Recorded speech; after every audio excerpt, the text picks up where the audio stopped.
They raised children who once called them Mom and Dad, but when age and silence crept in, those same children vanished, leaving them behind like forgotten pages of an old book. But what no one expected was that this elderly couple would take a broken, ruined mountain cabin and turn it into the most beautiful paradise you've ever seen. This is HB Vibes, your home for shocking and emotional war stories. Hit like, smash that subscribe, and let's dive into the drama. This is the story of love, loss, and how two hearts rebuilt a life when the world turned away. The wind was cold that morning, carrying the faint echo of footsteps that no longer returned. Martha and Elijah sat quietly on their old porch swing, their withered hands brushing against each other, the rhythm of a lifetime shared in silence. The small suburban house they had lived in for decades was now empty, too quiet. The laughter that once filled the rooms had vanished, replaced by unanswered phone calls and broken promises. Their adoptive children, the ones they had raised, fed, clothed, and prayed over, had grown distant over the years. At first, it was slow. Missed holidays, short visits, excuses about work and busy schedules. But then came the final phone call, short, cold, and final, telling them that they wouldn't be coming back. Elijah, once a strong mason who built homes with his bare hands, now felt like a structure himself, sturdy outside, crumbling inside. Martha tried to smile, but her eyes carried the weight of heartbreak. That night, sitting by the dim glow of a single lamp, Elijah looked at her and said softly, "We still have each other, Martha. Maybe that's all the home we ever needed." It was then that Martha unfolded an old letter she'd kept for years, a property deed her late uncle had left her, a forgotten mountain cabin far away from the city. Elijah's eyes lit up with something that had been missing for years: purpose. "Let's go," he said. "Let's start over, just us."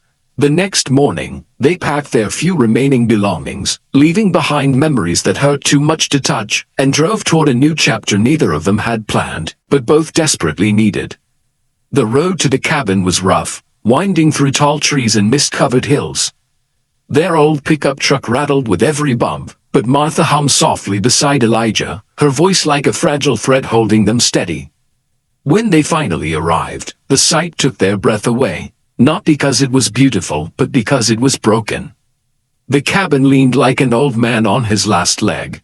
Its roof sagged, windows shattered, and the door creaked in protest when Elijah pushed it open. The smell of damp wood and time filled the air. For a moment, neither spoke. Then Martha whispered, "It's perfect." Elijah looked at her, puzzled, until he saw the sparkle in her eyes. She wasn't seeing what it was, she was seeing what it could be. They rolled up their sleeves and started small. Martha swept out years of dust and cobwebs. Elijah patched holes, hammered loose boards, and smiled when their old dog, Duke, lay down at their feet like he'd finally found peace too.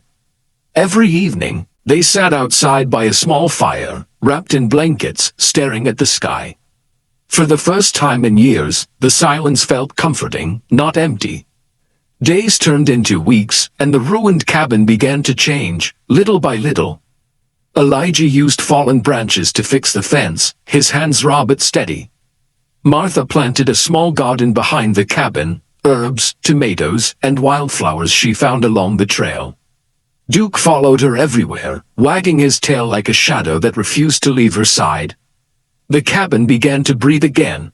The sound of Martha's laughter returned, the smell of fresh bread filled the air, and at night, Elijah played his old harmonica by the fire. The couple didn't have much, but what they had was theirs, honest, simple, earned. Yet, sometimes when the stars came out, Martha's gaze would drift into the darkness. "Do you think they ever think about us?" she'd ask softly. Elijah would pause before answering, "Maybe not today. But one day, when they have nothing left but memories, they'll remember who stood by them when they had nothing." And with that, he'd play another slow tune, letting the night carry their pain away. By spring, the cabin no longer looked abandoned. Fresh flowers bloomed around the porch, the windows gleamed in the morning light, and a new wooden sign hung above the door, "Our home, always." Inside, Martha had turned scraps of fabric into colorful curtains and cushions. Elijah built her a small rocking chair by the window where she liked to read. The kitchen, once cold and empty, now smelled of stew and fresh cornbread. One morning, as the sun rose over the mountains, Martha stood outside with tears in her eyes. The view was breathtaking, soft rays touching the green valley below, birds singing like they'd been waiting for this very day. Elijah walked up behind her, resting his hand gently on her shoulder. "See," he said, "told you we'd make it a paradise." And for the first time, she fully believed him. Months later, word spread through nearby towns of an old couple living in a paradise up the mountain. Travelers would stop by for water or a rest. Martha always welcomed them with warm bread, and Elijah shared stories by the fire. One day, a sleek car pulled up outside. From it stepped two young adults, their adoptive children. Time and regret had aged them far beyond their years. They looked around in disbelief at the cabin, now beautiful, full of life, surrounded by a lush garden and the laughter of strangers who'd come to say hello. Martha's eyes widened, Elijah's hammer froze midair. For a long moment, no one spoke. Then one of them whispered, "We didn't know you'd come this far." Elijah's voice was calm. "Neither did we." The children asked to stay the night, and though the old wounds were deep, Martha nodded. She cooked for them, and they sat together around the fire, awkward, quiet, but together. When morning came, the children left with tears and unspoken words. Elijah and Martha didn't stop them, but this time, they didn't cry either. Because forgiveness had already bloomed in their hearts, like the flowers around their home. Over the next few years, the cabin became something special, not just for them, but for others. Lost travelers found warmth there. Strangers became friends. Even local schools sent kids to visit the mountain couple who lived in peace. Martha and Elijah would tell them stories about patience, love, and how home isn't what you inherit, but what you create. They had built more than a home, they had built hope. On quiet evenings, they'd sit together on that same wooden bench outside, watching the sunset. Duke would rest at their feet, birds would sing, and the mountain would glow in gold light. And even as their hands grew frailer, their spirits grew stronger. Years later, travelers who visited the cabin still speak of the couple who turned pain into beauty.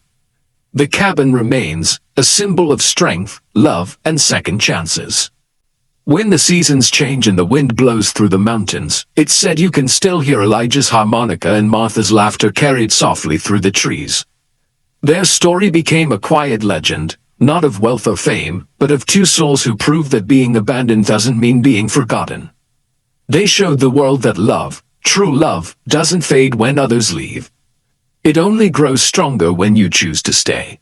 And there, beneath the mountain sky, their paradise still stands, humble, peaceful, and eternal. If you felt the heartbeat of this story, give it a like, share it with someone who needs hope, and subscribe to HB Vibes, where every story carries a lesson for the soul.